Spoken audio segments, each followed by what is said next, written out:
kids running around hollering. No, it's good. It's a good year. There's a lot of things going down. Obviously, flights all do well. Their customs and going through security. You just never know. It's like I'm sitting there, I was brushing my teeth this morning. We have those battery operations. So I'm like, I know some batteries, you know, but I'm like, I'm pretty sure those are okay. I think those are. She's like, no, it's fine. I'm just like, all these little things, I'm just Everything like, is just whatever possible thing.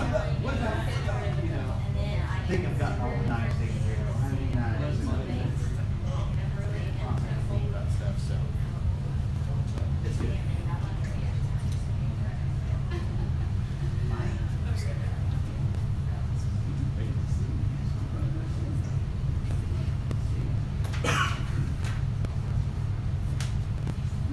Don't hate me for making me feel loud.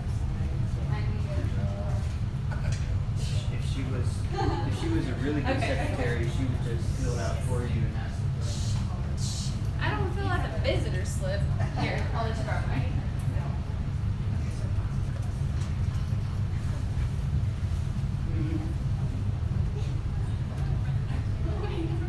Did you make that fill out? Yes.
It didn't feel that hot.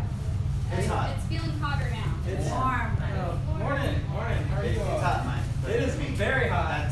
That's our lot in mine. I know, and I try to tell them. I think this, All the They time. forget I about don't this know business if is this we're in a AC is different really city. good. Yes. And they're like, oh. You look pretty good here. Hey, how are you doing? Good to see you. How are you, my friend? Matthew.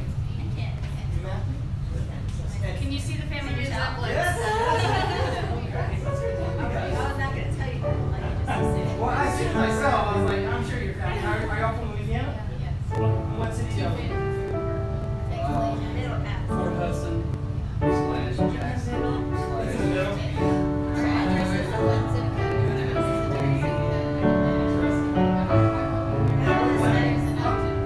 How far would you guys be from I-10? 20 minutes north. Oh, okay, so that's not bad. That's part of the area that I'm sure it's all the way through. Yes, and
This morning I'm bragging to my wife, oh, Rich, look what all this stuff I did. You know, I'm getting ready. I was planning to be out the door by 9:15. And every time I do that, something always goes wrong. And I'm like, such a dummy.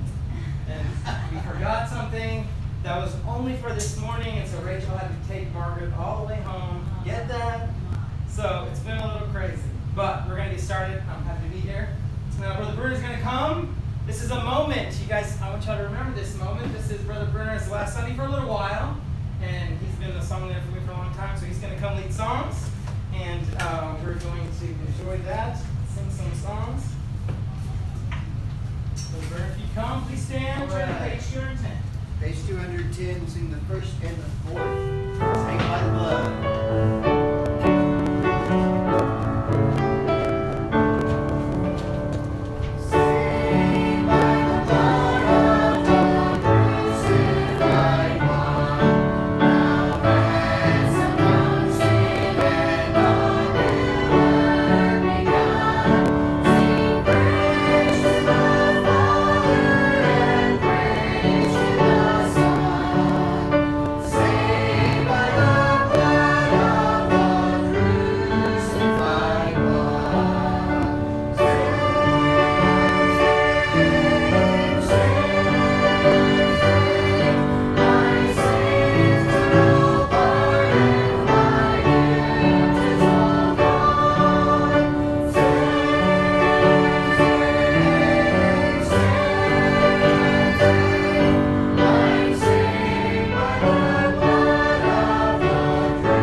All right, if you would, go ahead and take out the prayer list. My prayer list with one of those things that got left behind. So I'm just going to use this one. Does anybody need a prayer list? We have a few extra. I know you guys are just visiting, but we're going to go ahead and give you guys one for today.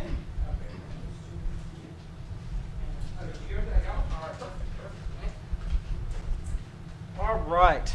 A couple things. Remember to pray for all of our members, pray for each other. Megan is the new name there.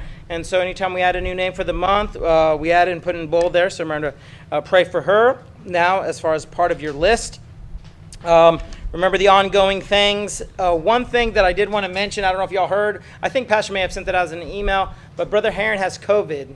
And I believe they're back. Does anybody know? I have not heard, but I'm assuming they're home. Okay. So pray for Brother Heron if you would. I know that they were concerned about that during COVID, and if you guys were here during that time, we missed them a lot at the service because they were trying to avoid that. But I think he recently traveled to California to see Mrs. Heron's sister, and he contracted COVID.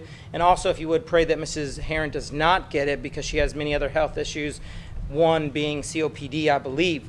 So if you would continue to pray for them. Pray for those on the cancer list, on the unspoken list, and then if you would go ahead and flip the page over. Pray for those on the salvation list. As you guys, if once those things get updated and someone gets saved, please let us know.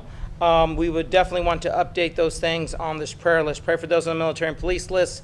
Thinking of Daniel this week as he is on drill this weekend. And Ardmore, is that correct, Megan? Okay, so pray for him. Pray for our missionaries. As we know, this is a big week for the Bruners. They're getting ready to depart. August 30th, they'll be heading out. And so we're going to miss them. And I'll be taking them to the airport on Wednesday. And so pray that all that goes well. Pray for their flights.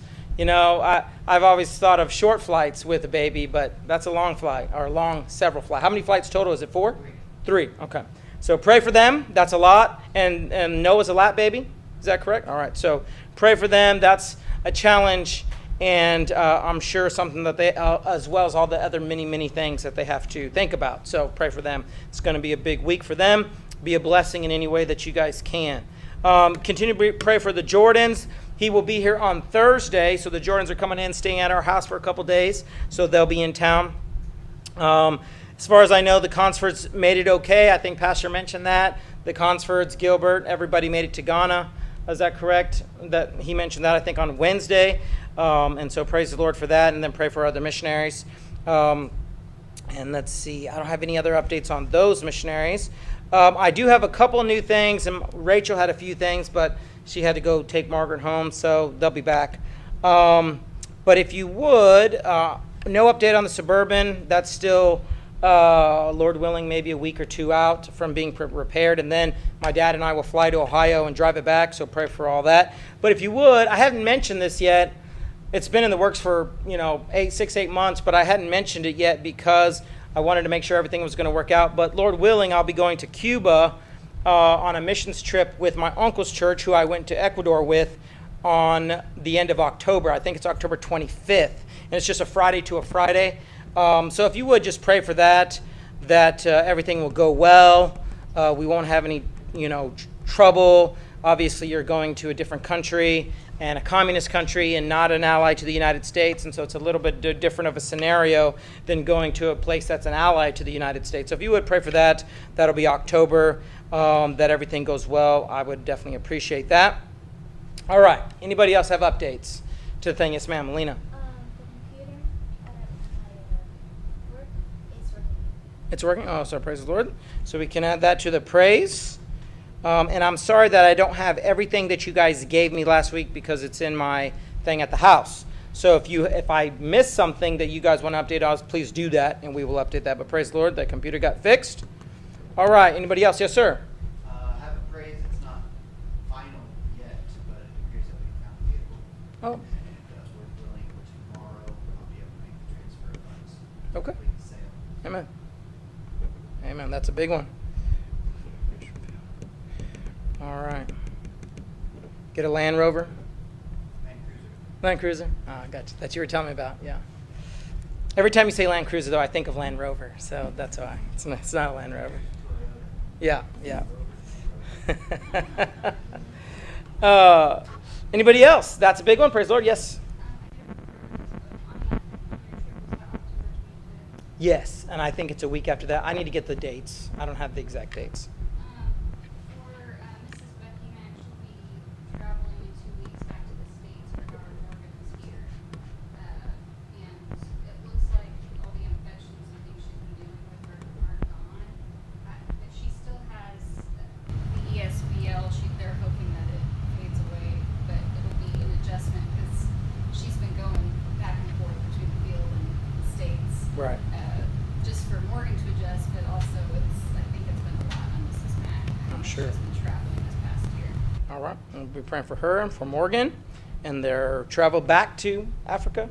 Well, she'll be traveling from Mrs. Mack will be leaving Ivory Coast in 2 weeks to come get her. Oh, okay. And then I go back. All right. So pray for that. Anybody else have anything? No one else? No? All right. Well, then, if you would, remember to pray for those things. I wanted to move right along. We had a Brother Heron, so I can't think of anything else. Pray for Brother Will. He's been down in Texas for a while. Pray that he'll be able to get a break and be able to come back home for a little bit. But Brother Bruner, if you wouldn't mind, since it's your last Sunday here for a little while, would you mind praying for us today? Dear Heavenly Father, we thank you for this day you've given us, Lord, an opportunity that we have to be in church this morning, Lord, the Sunday school class and the blessing that's been over the years. Lord, I pray that you would be with all the prayer requests that have been spoken this morning, Lord, on the needs. Lord, I pray that you would continue to work in this morning on the situations. Lord, I pray that you would be with those that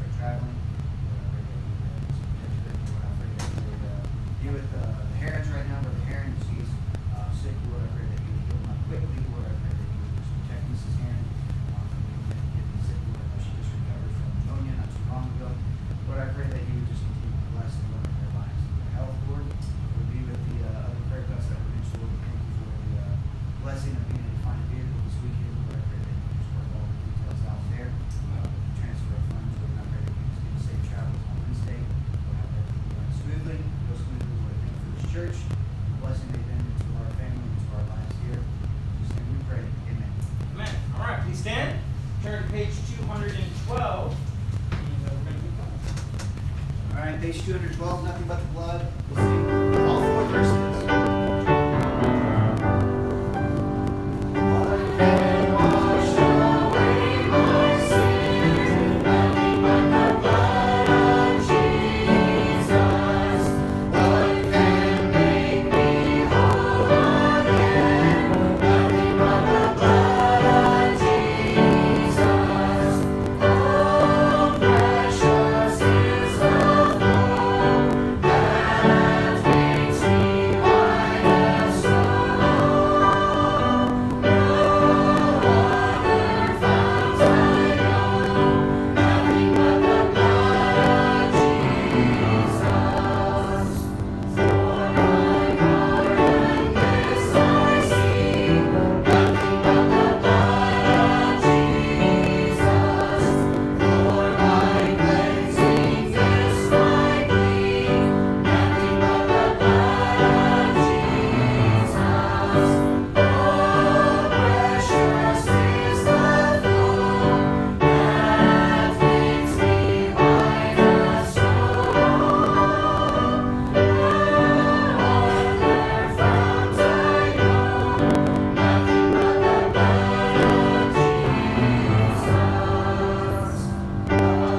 this my plea, nothing but the blood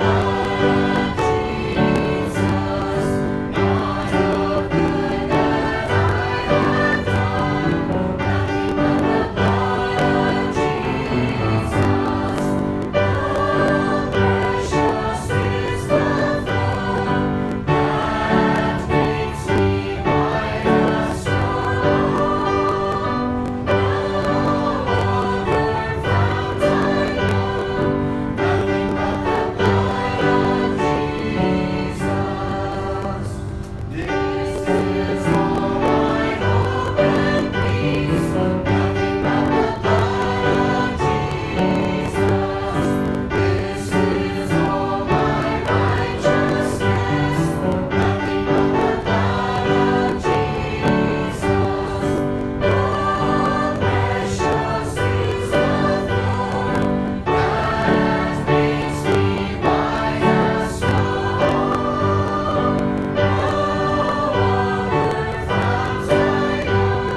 No other fount I know, nothing but the blood of Jesus. Amen.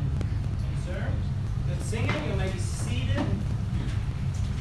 Appreciate that. That was a blessing. All right. And if you would, I'm going to go through some announcements. So let me do those first, and then we got a couple other things today. But first, I wanted to mention our visitors. And so we have Matthew and Candace, and what is your last name? Lemmings, all right. And they are the brother-in-law and sister to Miss Nora Bruner and Brother Bruner. And so it's good to have them. They're from Louisiana. They came up. And are you guys going to be here till Wednesday? Oh, you leave tomorrow. All right. Well, it's good. Great to have you. And then, of course, we have a return visitor, Stephen Randall. Now, how's golf going? It's going good? How's your game? You feel like it's improved? All right. Good. Well, maybe one day you'll have to teach me because I'm terrible. All right. I mean, if I can get the ball to go at a 45-degree angle, I feel like I'm a winner. And pretty much my ball just goes straight, and who knows where it's going to go. But it doesn't get off the ground. So, well, that's good, and it's good to have you here. How long are you going to be in town? Go back Tuesday? All right. So, well, praise the Lord. Good to have you, and good to have Michael as well. And so, good job on the visitors there. Let me pass the bucket around while we are talking about this. I did want to say thank you to everyone who helped out yesterday. We did well. Pastor's the one that asked us to do that fundraiser, and it turned out well. You know, people want to give and people want to help, and that's a blessing. And so I appreciate everybody who came out and did that. And the good thing is, we not only made profit through the donations, but we covered all our expenses. And now we have plenty of stuff for the Onion Burger fundraiser that we will do in a couple weeks, which, Lord willing, we will do in the month of September. I just need to ask Pastor for a Sunday night date for that. So I wanted to mention that. My pen's in my jacket. And so That's going to be upcoming, and I wanted to tell you guys, I've been telling you guys about that. This Friday, the activity is going to be, we're taking Daniel and Megan, our class is going to take Daniel and Megan out to eat. We're going to welcome her like we did with Ruth, and so we'll come up with some other activity as well, and I'll talk to Daniel so we can coordinate with that. But I'm thinking about 6 o'clock on Friday we can meet up at the church, so we will go out to eat, and then we'll do something else. And I have a few ideas, but I want to bounce those off Daniel, so we want to welcome her to the class. And so everybody's welcome. I hope you guys can make it out, but 6 o'clock this coming Friday. Now, I also wanted to mention, we were going to go out and do our annual activity at the Heron's house, swimming, but I told you that might not work out. Well, now that he has COVID, I'm not going to bother him with that, and so we'll do an alternative to that. And so I'll let you guys know about that in the future. And so we're going to do that. And then you go ahead and turn to 2 Peter chapter 1, and we're going to finish this little portion. It's not chapter 1. We're not finishing chapter 1 today. We're going to go on our memory verse. But I did want to show a couple things. And so, Clayton, when you're ready. And so this one, no one's in it. But I wanted to remember this. So one of the things that I try to do, and those of you who've been in my class a long time know, I always come up with harebrained, wild ideas. And I try to, get you guys to come with me. And Brother Bruner has always been a good sport, and him and I did this. We went deep sea fishing, and we caught fish. And, when we're on the boat, you're busy, and I don't have any great pictures of us on the boat. And sometimes you might be turning green, and you don't really want to take pictures on the boat. It's not like a casual day on the lake when you go deep sea fishing. It's something else. But this was one of the adventures that we did. Another one of the adventures that we did, and you guys, a lot of you went to this one. We've done this climbing. And Brother Bruner's the one that gave me the idea. See, and that's another thing I like. I like ideas. And Brother Bruner, he'll give me ideas. And so I was like, let's try this. The first time when I'm not here. I know. I felt bad. He told me about it. And the first time we did, he wasn't here. But we did it. See, you made it. You made it to one. Look how clean shaven he is. He's so young looking here. And so that was some of our adventures together. All right, let me see the next one. So this one here is a beautiful place. We went to Keystone, Colorado, me, Daniel, and Brother Bruner. And this is right outside where we parked our truck. And so there's a really pretty, it was like, 40 degrees in the morning? I mean, it was in June or July, but in the morning it was cold for us Okies. But that was one of our adventures. All right, Jonathan. So this is the one that did Brother Bruner in. I feel bad. I set him up for failure. This was 10 miles? Yes. This was brutal. A brutal day. Here I thought this is going to be just a nice little bike ride. Parts of this bike ride, how many of you have ever never used the biggest gears? If you have like a 21 or an 18 speed, you never use the biggest gears. I'm like, who could ever use these? You can never pedal fast enough, right? We actually used the biggest gears possible because it was so steep, and I still couldn't do it. I just said, I have to walk. I just can't do it. So by the time we did to the end, go back. By the time we got to the end, it was a beating, let me tell you, a beating. And then, of course, I really set him up for failure because he didn't plan to go. He just out of joy said, I'll come with you and Daniel. I appreciate that. And then we hiked a 14er the next day. And so I'm sorry, okay? I'm not the best planner sometimes.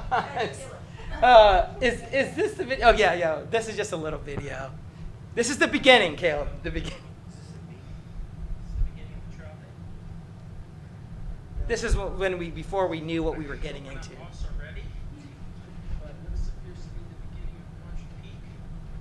And they did abandon me, by the way. Hey, that's why I put this video. Yes. So, this is the beginning trail. We were all gung-ho. It was about 6:30 in the morning. I was dead before we got started. Yeah, poor guy. Just get to the head of the trail. I was like, Well, I know, and I was like, where's the head of the trail? We finally found it. Okay, next day. But this is when we were nice and still in good shape. We looked a lot different, except for Daniel. Daniel, this guy, he's young. He made it to the top and back probably twice. I don't even know. I definitely just barely made it.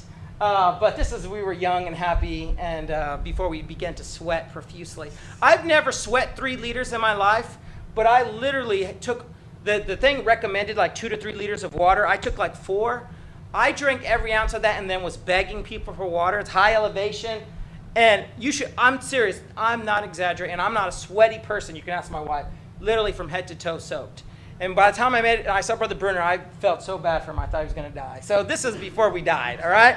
This is before our adventure. But, and here's one where we're doing something civilized and playing pickleball. But that's an example of some of the good memories that I have made with Brother Bruner, and I'm going to miss them. One thing that I always say, what I appreciate about people is you get to know them, their character. And one of the things that OBC was very, promoted is basically training servants for Christ, right? That's the goal of being a servant. And not many people want to be a servant. And I feel like that they epitomized being a servant. I mean, they're gone and they come in and they just pitch in like they've always been here. And, I come up with harebrained ideas, and he's always been, hey, let's do it, and let's go ahead. And we've made some memories. But more than that, I feel like there's been an investment in each other's lives, and I'm going to miss them, and we're going to remember them. And they're still part of our family, even though they're halfway across the world. And we're going to keep in touch with them. And that's one of the things, the blessings of email and things like that, and I plan to do that. But I appreciate them, and I love them. I'm going to miss them. That's for tonight. Yes, I will. But we're going to have a good time tonight, so. Yes. That's our next adventure. When we go to Australia, I told him, I said, I want to get in a cage with great whites. So, y'all want to come? Or you can watch me. It's fine. You can do that. But Lizzie said she's going to come with me, so I don't know if Mom's going to let that happen. Mom will let me get in there. Rachel will let me get in there. Yes. Caleb has done that before as well. But we have made good memories, and that's what life's about, really. When you get to heaven, it's not going to matter your money. It's not going to matter what you wore. It's going to matter what you did in life. And I feel like we've made some good memories, and I appreciate that. So 2 Peter chapter 1, and I'm only going to do one verse today because obviously we have lots going on. But I thought, this is an important thing that I wanted to focus on and not just skip past it, not just go on and not point out the significance of this word. So if you would, last week, remember what we talked about last week in verses 13 and 14, and then we're going to read verses 15 in unison, but I'm going to read 13 and 14 for context. It says, "Yea, I think it meet, as long as I am in this tabernacle." And when he talked about this tabernacle, what was he talking about? His body, right? He's at the end of his life. He's getting ready to die. And remember all the things that he told them. He told them what they should be gaining in the Christian life. He wants to give them his parting wisdom. And he told them, hey, the Bible is how you grow as a Christian. And if you lack these things and you're not pursuing these things, you've forgotten that you were saved and purged from your old sins. And then notice again what he said in verse 14. Oh, let me finish 13. "To stir you up by putting you in remembrance," verse 14, "knowing that shortly I must put off this my tabernacle, even as our Lord Jesus Christ hath showed me." Now, if you would, let's read verse 15 together. Here he says, "Moreover, I will endeavor that ye may be able, after my decease, to have these things always in remembrance." I want you to think of that word remembrance, because the more I thought about this, the more I realized remembrance is not natural. If you think about it, those of you who have kids, I'm sure, or those of you who work with little kids, it is not natural to remember. Every parent in here has probably told their kid the same thing more times than they can possibly count. Really. I mean, how many times, literally in the same day, this morning, I told Bella the same thing. She's going to get in trouble. 3 times. Oh, Dad, I forgot. How did you forget? I literally told you 3 times. But and many, many more than 3 on some things. It's not natural for us to remember. How many of you ever seen, I'm sure Mrs. Randall has experienced this many times. How many times have you given a little child a piece of candy and they're so elated with that piece of candy that they don't even remember to say thank you, right? They run off, and then Mom and Dad says, "Hey, did you say thank you?" And "Oh, I forgot," right? And then they go back and do it again. That's human nature. But, I did it backwards. You want to put this up here so people can hear you. I don't know what I was going to do down there. All right. And so, yes. Thankfully, I figured that out. Clayton, my Q man over there, is giving me the cue cards, and I'm failing. So good job, Clayton. But remembrance. Remembrance is a challenging thing. Remember to be grateful.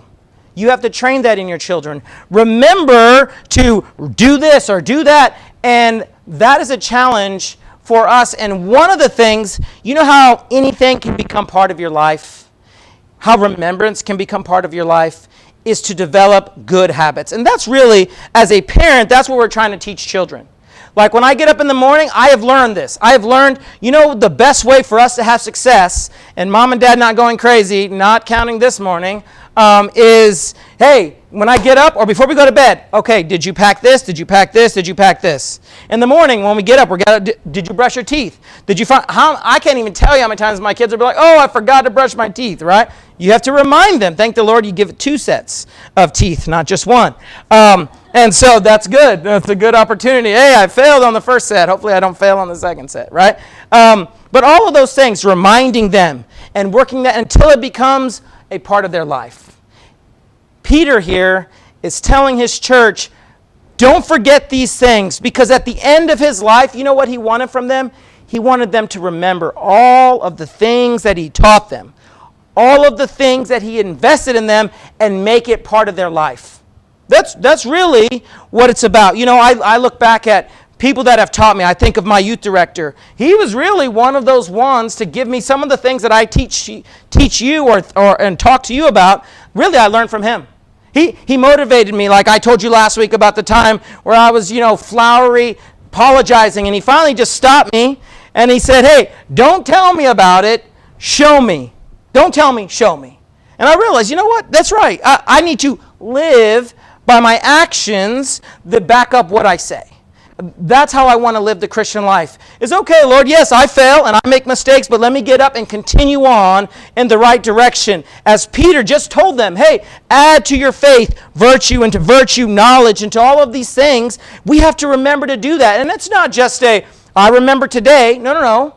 We remember daily to do that. We remember daily to get in God's Word. We remember daily that, I need Christ. I have to remind myself. I can get busy and easily forget to read my Bible. I can get busy and easily forget to pray for people. And sometimes when something happens, I'm like, man, I should have been praying for that person. Or sometimes God will put somebody on your heart and you'll be thinking about them. And this is one thing I've tried to do is learn to be obedient in little things, and it helps you become obedient in bigger things. And what I mean by that is God's not going to speak to you in a great audible voice, and you're not going to have the moment with Paul, looking up and hearing God and seeing him. That's not how God speaks to us, right? The pastor says something and it convicts us. And then you begin to realize the Lord impresses upon your heart, hey, you should do that for somebody. Okay, start doing that. If the Lord impresses upon you, do a track, just get in a habit and say, okay, Lord, if you impress upon me, I'm just going to do it right then, right now. If you impress upon me to pray for somebody, I'm just going to do it right then, right now, and begin to build those habits of obedience, and that's how we begin to remember. That's how we can look back at a life and say, wow, I'm so thankful that somebody invested in me, and that's what Peter wanted from his church. Remembrance. Remember that you have to work, and you have to teach, and when you become parents, you have to instill that in your children to teach them to remember. Look, notice what he said in verse 9. He said, but he that lacketh these things, which are all those things I mentioned, faith, virtue, knowledge, all those things, temperance. He said, but he that lacketh these things is blind and cannot see afar off. Verse 9, and hath, what's that next word? Forgotten that he was purged from his old sins. You know what I found? If I found a few things in my life to motivate me to remember, so to speak, if I can focus on those things, you know what? I feel like the Lord directs me. One of those things that I try to remember is to be grateful. If you are grateful, you know what? You're going to tell people you love them when you see them and when you have the opportunity. If you're grateful, you are going to show your appreciation. If you're grateful for Jesus dying on the cross and shedding his blood and doing everything for you, when you live your life and you begin to make your direction and your life choices, you're going to say, okay, Lord, I remember what you've done for me. what do you want me to do for this next step of my life? And you'll remember the Lord. That's what Peter wants to instill in them. He doesn't want us to forget those things. Don't forget to invest those things in your life, and also, guess what? In your children's life, in the future generation. And Peter, as he's getting ready to die, he wants them, his church, hey, remember what I've taught you. Remember what Christ has done for you. Remember him in every aspect of your life. And God will take care of all the rest. And so what a beautiful thing. But remember, remembrance is not natural. We must work on that and teach that and be taught it ourselves. So that's 2 Peter chapter 1, verse 15. And if you would, go ahead and go to the lesson. And so I will not soon be forgetting the many good memories that I have made with the Bruners, and I look forward to making many more. And Lord willing, we'll get to go see them soon. I will put it on the calendar, and Lord willing, we will do that, and I look forward to that. 2 Kings chapter 6 and verse 8, and the lesson is here. The signal stroke of Providence at Saratoga is the name, and we have been studying freedom this year, and we have been studying freedom as the author of freedom is God. Spiritual freedom is because Jesus Christ died on the cross and paid for our sins, and the idea of freedom, what a beautiful idea that is worth fighting for, that is worth living for, and guess what? Is worth dying for. And many, many, many people have died for that in America. And you know what? I also have to teach that to my children. One day, Rachel and I have both been to the Tomb of the Unknown Soldier. We have been to Arlington Cemetery. And what is the purpose of that? That is to remember. That is for us to remember the great cause. And one day, one vacation, we're going to do a historical vacation. We'll still do some fun things, maybe swim or something like that. But it's important to me that I'm going to take my kids to these historical places like Arlington Cemetery, and I want to teach them to remember. And I appreciate, and one of the things that I've gotten from these lessons, that I hope you're getting from these lessons, is how fortunate you and I are to be part of a country where the providence of God allowed this country to be born. There are many countries that when you look at their history, how they came about, it is purely bloodshed, murder, starvation. Any communist regime that's taken over, go look at the history and how they came into power. Nothing good, nothing godly. That's man's way. And you know what happened? Many people are slaughtered. And guess who they kill? They don't kill great warriors. They don't conquer great nations. You know what I think? Communism, I think they are the leeches of the government world. And they kill their own people. That's who they kill. They murder their own people, not by the thousands, by the millions. And I've talked about that many times. You and I are blessed to live in a country where, you know what, we can see the hand of God. A David and Goliath situation. If you study American history, you know what you're going to see? A David and Goliath situation. Where here, America, 9,000 is some of the troop numbers going up against potentially 30,000 of the best trained and of the richest nation in the world at the time. And constantly, you know what you see? It's not only that you see, well, God bless George Washington, and yet he did. But more than that, you see God. And you see how God allowed this country to be born, and God worked and providentially allowed America to be free. Hey, that's God's heritage to you and I, and we would be remiss not to remember God in the founding of our country and in the founding of freedom, the very idea of it, as he sent his son to give it to us.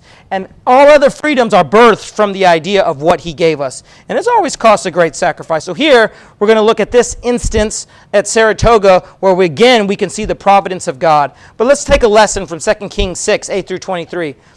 I want to take a little bit of time because these few verses here are the main portion, but I'm going to skip a few, so just follow along. We'll start in verse 8 there.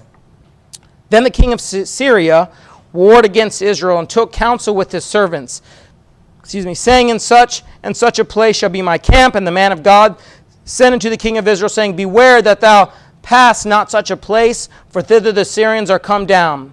And the king of Israel sent to the place which the man of God told him, and warned him of, and saved himself there, not once nor twice. Therefore the heart of the king of Syria was sore troubled for this thing, and he called his servants and said unto them, will ye not show me which one of us is for the king of Israel? So what was happening, to give you a background, is here the king is upset, like the king of Syria. He's like, somebody's telling the king of Israel what's going on. And one of you people who are in my inner circle, you're a spy. You are telling him what I'm doing. Okay, so he's upset about that. Look at verse 12. And one of his servants said, None, my lord, O king. But Elisha, the prophet that is in Israel, telleth the king of Israel the words that thou speakest in thy bedchamber. And he said, Go and spy where he is, that I may send and fetch him. And it was told him, saying, Behold, he is in Dothan. Verse 14, Therefore he sent thither horses and chariots and a great host, and they came by night and compassed the city about. And when the servant of the man of God was risen early and gone forth, behold, an host compassed the city both with horses and chariots. And his servant said unto him, Alas, my master, how shall we do? Now this is Elisha's Elisha's the servant of Elisha saying this. And he answered, Fear not, verse 16, for they that be with us are more than that they be with them, than they that be with them. And think about the scenario here. The king of Syria is like, somebody is leaking this information to the king of Israel. He knows everything I'm going to do. And they're like, no, there's a prophet. And it's like that prophet is literally in your bedchamber hearing everything you say and do. So he said, I'm going to go after that guy and we're going to get him. Can you imagine? And remember, a city back in those days would not be like Oklahoma City. I mean, the vast area of Oklahoma City is, to try to encompass the city with an army, this city this big would be an impossible feat. But think of a small town that they would call a city, and the entire army encompass it, and they're there for you.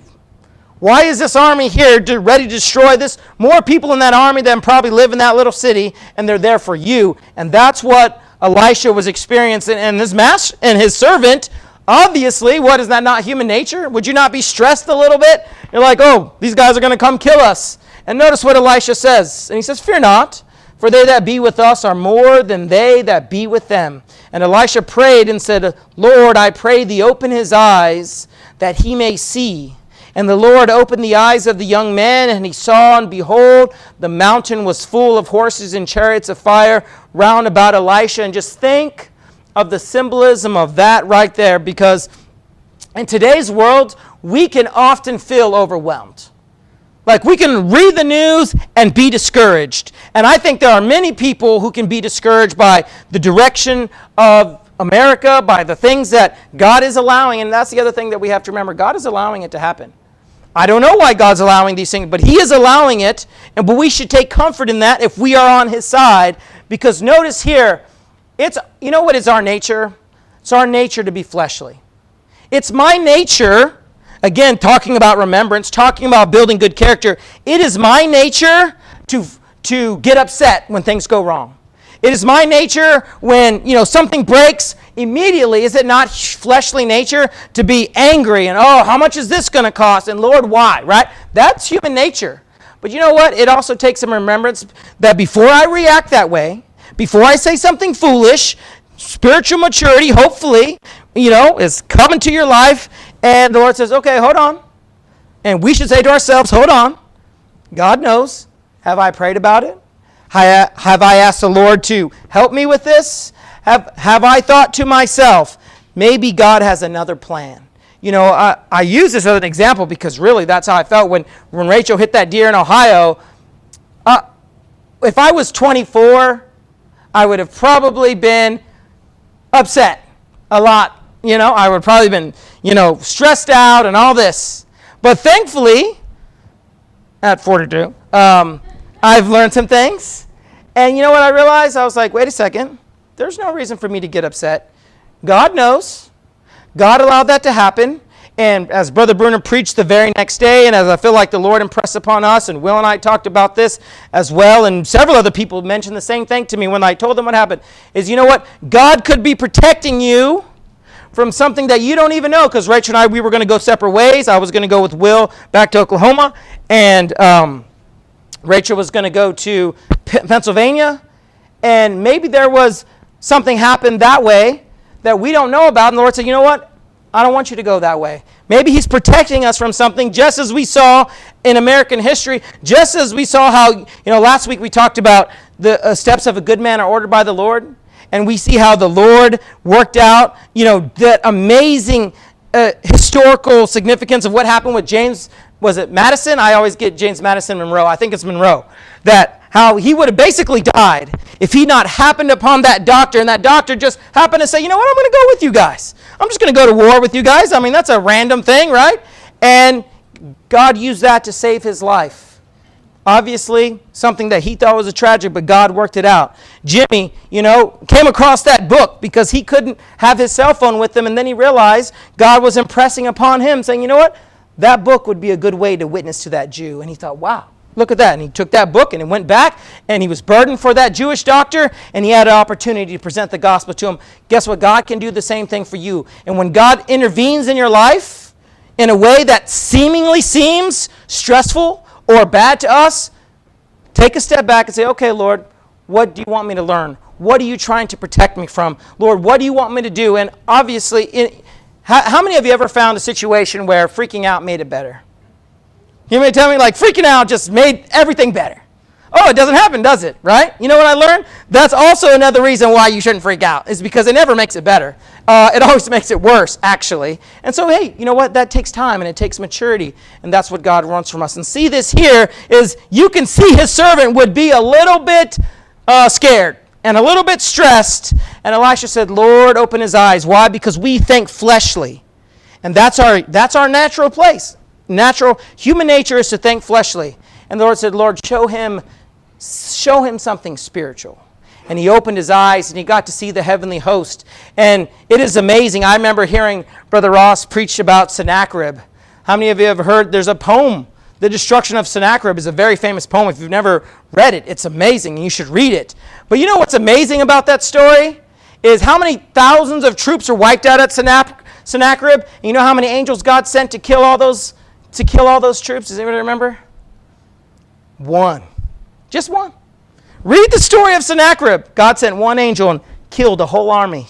Thousands and thousands of men. And here Elisha got to open his eyes, and there he saw a heavenly host. Notice what it says there in verse 18. And let me finish 17 again. And Elisha prayed and said, Lord, I pray thee open his eyes that he may see. And the Lord opened the eyes of the young man, and he saw, and behold, the mountain was full of horses and chariots of fire round about Elisha.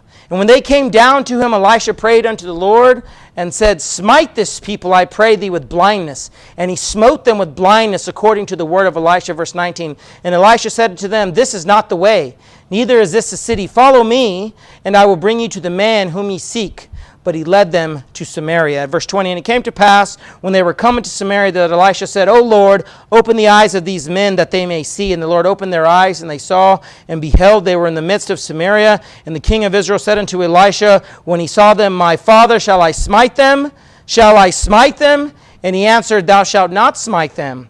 Wouldest thou smite those whom thou hast taken captive with the sword and with thy bow? Set bread and water before them, that they may eat and drink and go to their master. And he prepared great provision for them. And when they had eaten and drunk, he sent them away, and they went to their master. So the bands of Syria came no more into the land of Israel.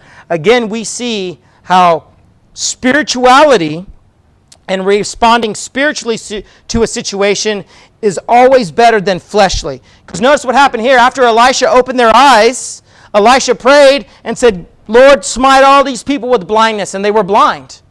And then, of course, what are you going to do in a day and age where the way you would fight is with swords?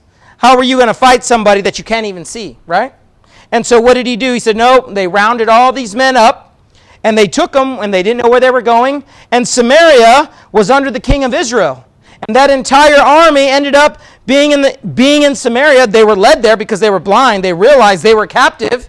And then Elisha said, Lord, okay, now open their eyes.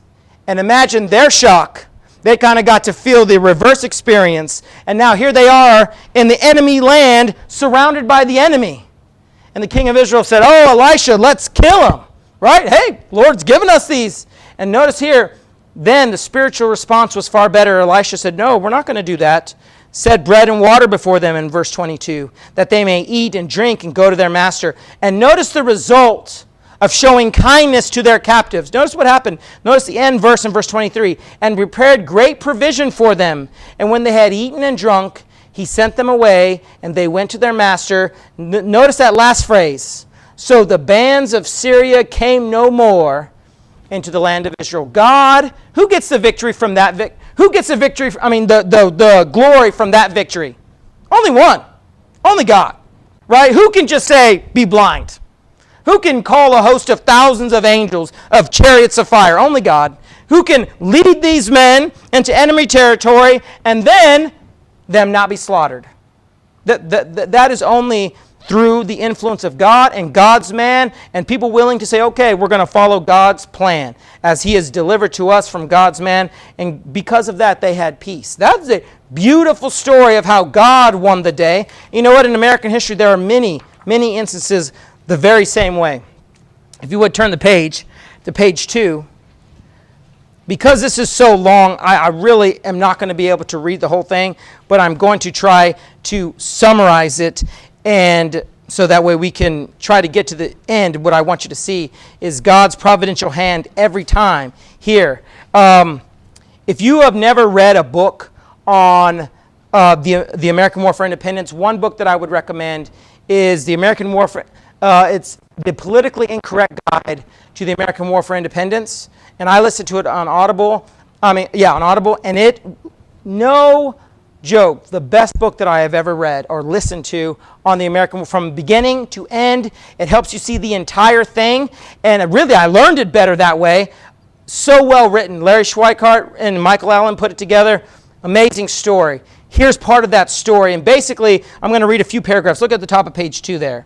He says, the British High Command had discussed a so-called grand strategy for some time. Separating New England from the other colonies along the line of the Hudson River had been an underlying strategic goal of General Howe campaign to take New York City, which they did take New York City. In October and again in November, Howe wrote to Lord George Germain, the Secretary of State for the Colonies in London, stating his intention of opening a communication with Canada during 1777. Germain accordingly proceeded with the plans to facilitate the strategy. So just to give you a background here, just to summarize, is the British had come in, they had taken over New York. All the victories, if you look at all the battles of the American War for Independence, basically the Americans were getting pushed back. And they would have been wiped out, except for the lesson that we learned a couple weeks ago when God sent the big storm and the British troops could not engage and the Americans were able to sneak out. But because the wind was blowing the opposite direction, the ships could not outflank them, and God spared them and George Washington from being captured. So God immediately from the beginning of the American Revolution showed his providential hand and spared them. But they had a plan to basically cut off the colonies from the rest of America and take them over. And one of the ways they were going to do that was to go into Canada and come down from the south, right? A few weeks ago we talked about Fort Ticonderoga and them taking that fort. The Americans only held it with 1,700 men. And so the British had if you study out, the British had a great plan. They had a perfect plan. And they were smart. They knew what to do, but God intervenes. And so if you look down at, let's go ahead and read the second paragraph. The water was muddied on February 23rd when Germain received another letter from Howe, written on December 20th, indicating an unexpected change of mind. Howe would focus this main effort for the year instead on Philadelphia, the rebel capital, referring to the northern campaign which is going into Canada. He stated, there may be a corps to act defensively upon the lower parts of the Hudson River to cover Jersey on that side as well as to facilitate in some degree the approach of the army from Canada. In Howe's mind, any activity in the north would be a sideshow. And so he goes down, and basically what happens, I'm just going to jump down, is they said, you know what, we're going to change plans and we're going to go and take Philadelphia. And Philadelphia is going to get under siege. And what happens is they begin to fight amongst each other, the communication breaks down, and God used that to allow the Americans to have an opportunity to fight back. If you would jump down to the bold letter there, it's right below that. It always does that. I still have 5 minutes. Let's read the next two and then I'll skip ahead. Burgoyne was in London during this exchange of correspondence and even consulted with Germain as he prepared the orders for the expedition. He was not too concerned at the time about any ambiguity in the plan. With supreme confidence in his commission as lieutenant general. He departed on March 27th for his long voyage to Canada. So in a bold move, the British Prime Minister, Lord North, made plans to send General Howe with his more than 30,000 men north from New York City to join General Burgoyne's 7,000 men at Saratoga in northern New York. Together, these nearly 40,000 British soldiers would crush the American army of some 9,000 soldiers led by Horatio Gates. And that's, I'm just going to summarize the rest for you. You can go ahead and turn to page 3.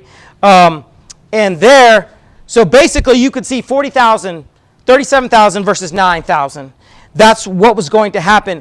And remember that basically the Americans were on retreat. The little campaign to the north took over Fort Ticonderoga. They had to retreat. And again, the Americans were losing. And one of the big things that they struggled with, and if you studied the American Revolution, is when they signed up for war, it was for 1 year.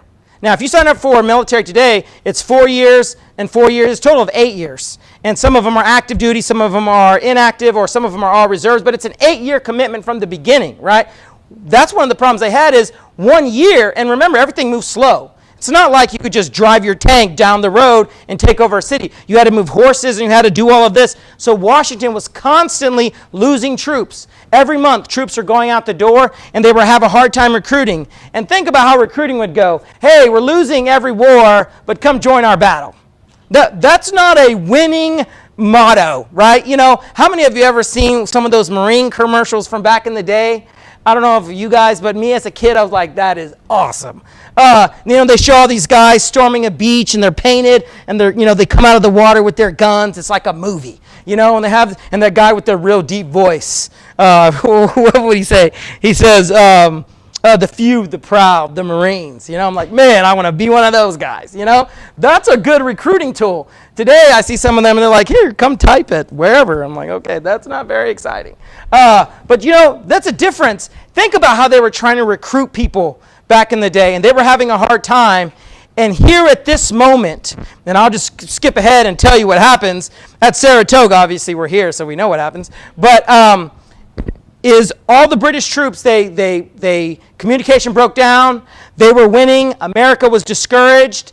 And the British were using Indians to help them. And why? The Indians knew the land, and they were far superior scoutsmen in the ears and the eyes. And they're like, we're going to wipe out the Americans. Well, one Indian, and he found a loyalist who's loyal to Britain. He found this guy's wife, murdered her, scalped her. It was a very, tragic and outlandish thing. And the British weren't for it, but that's who they had partnered with. And that made the newspapers in New York City. That made the newspapers all around. And you know what that did to the American people? The American people were outraged by that. Look at these British people using these people to kill us, kill our wives, kill our women, kill our children.